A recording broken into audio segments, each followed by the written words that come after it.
Hermanos, buenos días, ¿cómo están? Espero que se encuentren bien, es un gusto poder saludarlos por este medio. Y en estas semanas me encontraba leyendo Primera Samuel, ¿sí? Y en el capítulo 16 podemos ver la historia de David, ¿sí? Donde David es escogido por Dios para que fuese el futuro rey de Israel. ¿Sí? Vemos como más adelante David es llamado por Saúl, en ese momento era el rey, para que le tocase el arpa. ¿Sí? Luego nos vamos a encontrar con la batalla de David y Goliat, donde David sale victorioso.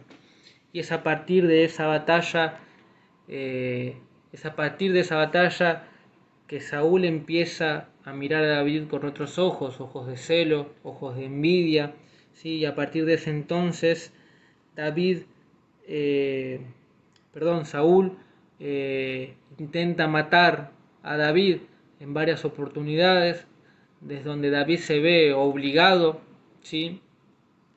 A huir, ¿sí? A ser un fugitivo. eh, y a pesar de que Dios le había prometido el reino, ¿sí? David pasó muchos años huyendo, escondido en el desierto, en cuevas, y, y durante ese tiempo hubo dos oportunidades que me gustaría poder compartirles, ¿sí? La primera oportunidad, ¿sí?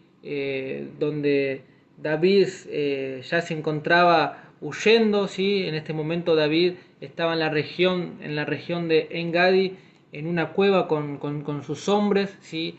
Saúl le venía siguiendo el rastro a David y, y llega a esta región y Saúl se mete en una cueva, ¿sí? Sin saber que David y sus hombres estaban escondidos ahí y, y en ese momento los hombres que estaban con David le dicen, bueno, este es el momento, es tu oportunidad para poder matar a Saúl y poder quedarte con el reino.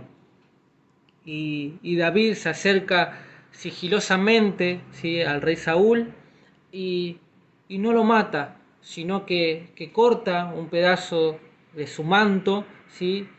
Y va con sus hombres y les comenta y les dice que él no podía, que no iba a matar al rey ungido por Dios, ¿sí? Y luego Saúl, al salir de la cueva, lo hace también David y a gritos lo llama a Saúl y le muestra la evidencia de que se había acercado, de que había tenido la oportunidad de poder asesinarlo y no lo hizo, solo que cortó un pedazo de su manto y esa evidencia se la mostró y le dijo que él seguía siendo leal a él, ¿sí? Y la segunda oportunidad la podemos, la podemos encontrar en 1 Samuel, capítulo 26, ¿sí? A partir del versículo 1 hasta el 25, ¿sí? Esta vez David y uno de sus hombres entraron al campamento del rey Saúl mientras estaban todos durmiendo y es otra oportunidad donde David tuvo la oportunidad de poder asesinar nuevamente al rey y no, solamente él tomó dos objetos que fue la lanza y una vasija de agua, ¿sí? Luego de salir del campamento dio voces al comandante, ¿sí? El comandante del ejército de Saúl, ¿sí?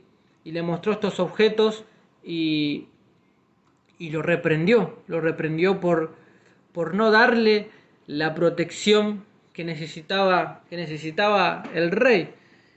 Y hermanos, al leer esto y al ver esto, en estos años que David había estado huyendo, ¿sí? Estas dos oportunidades que él tuvo para poder actuar, para tomar la decisión, su decisión de matarlo, no lo hizo, sino que esperó pacientemente en Dios. Él supo esperar pacientemente en Dios. Y se me venía a la mente, en versículo en Gálatas 5:22, que la paciencia es fruto del Espíritu. Y, y me detuve a buscar la palabra paciencia en el diccionario, y permítanme poder compartirles. Dice: paciencia es la capacidad de sufrir y tolerar adversidades con fortaleza, sin quejarse ni rebelarse, ¿sí? Y, y al ver que David estaba pasando esta prueba de esperar en Dios, ¿sí? Pacientemente, sin saber con certeza cuándo iba a llegar el momento de dejar de huir, ¿sí? Y poder ser rey de Israel. Podemos leer en Santiago capítulo 1, versículo 2, que la prueba de vuestra fe produce paciencia, ¿sí? Viendo a David atravesar esta prueba, podemos ver cómo a pesar de estar escondiéndose, a pesar de, como dije, no tener certeza, él pudo soportar firmemente, confiando en Dios, confiando en su promesa, ¿sí? En esa promesa que él había hecho de ser rey, ¿sí? Teniendo fe y confianza, y no actuando por sí mismo, sino esperando en Dios, ¿sí? Esperando su voluntad, ¿sí? Y hermanos, y cuántas veces nosotros nos encontramos en momentos de prueba, momentos de tribulación, de problemas, en los cuales nos desesperamos, somos impacientes, queremos actuar impulsivamente, queremos tomar nuestras propias decisiones para salir rápidamente del problema, ¿sí? Y nos olvidamos de que tenemos un Dios grande, de que tenemos un Dios que todo lo ve, ¿sí? Que si vamos a Él con nuestras cargas, con nuestras aflicciones, Él está para nosotros. Y cómo perdemos la paciencia, cómo perdemos esa confianza tan rápidamente, ¿sí? Y en este momento, hermanos, reflexionaba y pensaba cómo David pudo soportar, pudo aguantar, y que podamos tomar este ejemplo, ¿sí? Donde David pudo esperar, que podamos esperar la voluntad de Dios. Muchas veces en estas pruebas, en estos problemas que podemos tener, ¿sí? Vamos a estar afligidos, vamos a estar desanimados, eh, donde no sepamos cómo esperar, ¿sí, hermanos? Pero esto puede pasar, pero que podamos entender y saber que Dios utiliza estas pruebas, estos problemas, ¿sí? Para perfeccionarnos, ¿sí? Para que podamos estar más cerca de Él, para que podamos confiar en nuestro Dios. Y, y para ir terminando con estos breves pensamientos, quería leerles un salmo, ¿sí? Que se encuentra en el capítulo 46, versículo 1, que dice: Dios es nuestro amparo y nuestra fortaleza, nuestro pronto auxilio en las tribulaciones. ¿Sí, hermano? Que podamos tener esto presente siempre, que Dios es nuestro amparo y nuestra fortaleza, que a pesar de tan grande que sea el problema, que podamos esperar confiadamente y pacientemente en Dios, que Dios siempre, siempre cumple sus promesas. Y, y hermano, espero que esto pueda ser de bendición, así como fue para mi vida. ¿Sí? Les mando un saludo y un abrazo de parte de los tres y esperemos que nos podamos estar viendo pronto.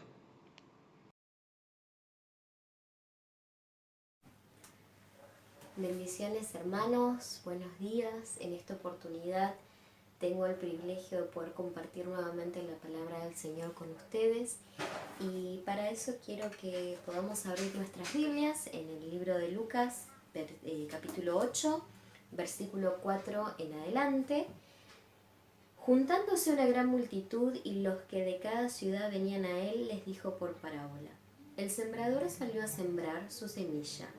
Y mientras sembraba, una parte cayó junto al camino y fue hollada, y las aves del cielo la comieron. Otra parte cayó sobre la piedra y nacida se secó porque no tenía humedad. Y otra parte cayó entre espinos y los espinos que nacieron juntamente con ella la ahogaron. Y otra parte cayó en buena tierra y nació y llevó fruto a 100 por 1. Hablando estas cosas decía a gran voz: el que tiene oídos para oír, oiga. Lo que el Señor nos quiere decir en esa última frase es: prestame atención y mucha atención. Cuando hablamos de la parábola del sembrador, siempre hacemos referencia al primer momento que una persona recibe la palabra de salvación y cómo, teniendo en cuenta las distintas características de los corazones que son representados por la tierra, esta palabra da fruto o no da fruto. Leyendo nuevamente esta parábola y dándole una interpretación, nosotros no recibimos solamente una vez la palabra del Señor, sino que estamos recibiendo palabra del Señor constantemente a través de la lectura, a través de los devocionales, a través de las predicaciones. Entonces, la pregunta es: ¿cómo está nuestro corazón cuando recibimos la palabra del Señor? Cuando se habla de la semilla que cae junto al camino, está hablando de la semilla que cae y es pisoteada, porque el camino es un lugar que es transitado. Entonces nos está haciendo referencia a el momento en el que escuchamos la palabra del Señor, pero la recibimos con apuro o la recibimos con cierta desatención, porque estamos prestando atención a otras cosas. Es como que estamos apurados y no damos el tiempo que el Señor necesita para que la semilla pueda crecer en nuestros corazones, la semilla de su palabra. Otra de las cosas es que la semilla cae en un terreno donde hay piedras y las piedras representan las altas expectativas que uno tiene o las interpretaciones incorrectas de la palabra del Señor. ¿Qué quiere decir esto? Cuando yo quiero interpretar la palabra del Señor a mi manera, sin recibir la guía del Espíritu Santo, es ahí cuando la palabra del Señor tiene una raíz corta y no puede crecer, porque está el terreno muy contaminado por lo que yo espero o por lo que yo creo, sin dar lugar a lo que el Señor realmente me quiere decir. Otra de las comparaciones que hace es el momento en que la semilla cae en un lugar donde hay espinos y que crecen juntamente con ella y que al final la terminan ahogando. ¿Qué quiere decir? Que recibimos la palabra del Señor, que tenemos la voluntad de dejar que el Señor trabaje en nuestros corazones, pero tenemos preocupaciones. Tenemos cosas en nuestra mente y en nuestro corazón que crecen juntamente con la semilla Y al final esas preocupaciones, ese cansancio, terminan ahogando el fruto del Espíritu Santo. El único que puede hacer crecer la semilla en nosotros es el Espíritu Santo. No hay forma de que la palabra del Señor pueda dar un fruto sin que el Espíritu Santo sea el que trabaje. Y a lo último dice que cayó en buena tierra.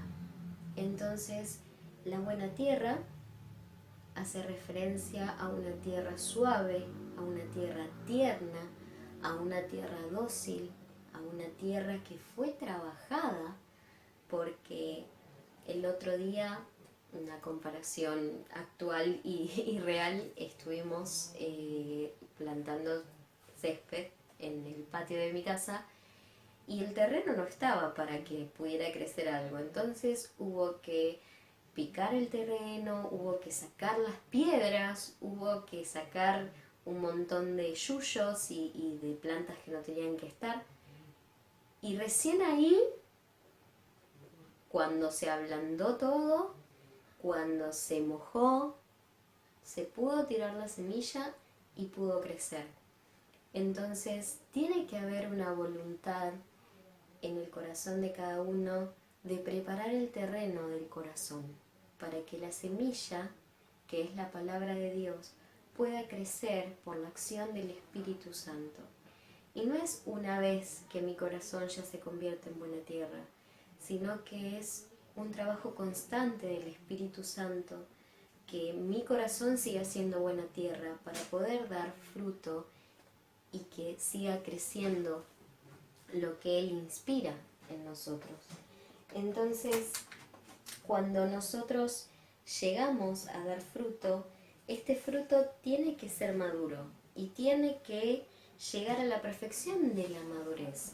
Y el Señor trabaja constantemente para que nosotros podamos dar este fruto al 100%. Y en este tiempo de cuarentena que nos toca vivir, que es un tiempo difícil, que es un tiempo donde hay muchas preocupaciones,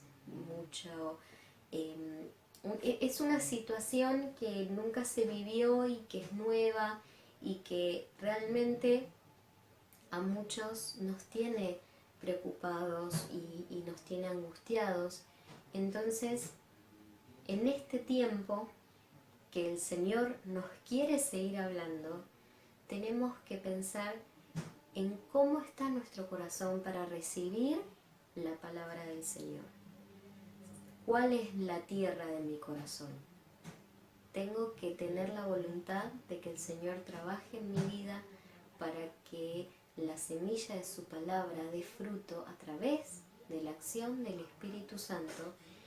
Y para cerrar, hay un salmo que les quiero compartir, que es el Salmo 46:10, que dice: estad quietos y conocer que yo soy Dios.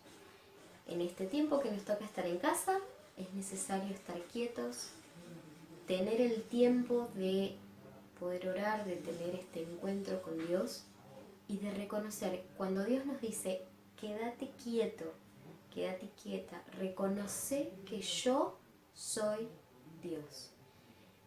En ese momento Dios empieza a preparar la tierra de nuestros corazones.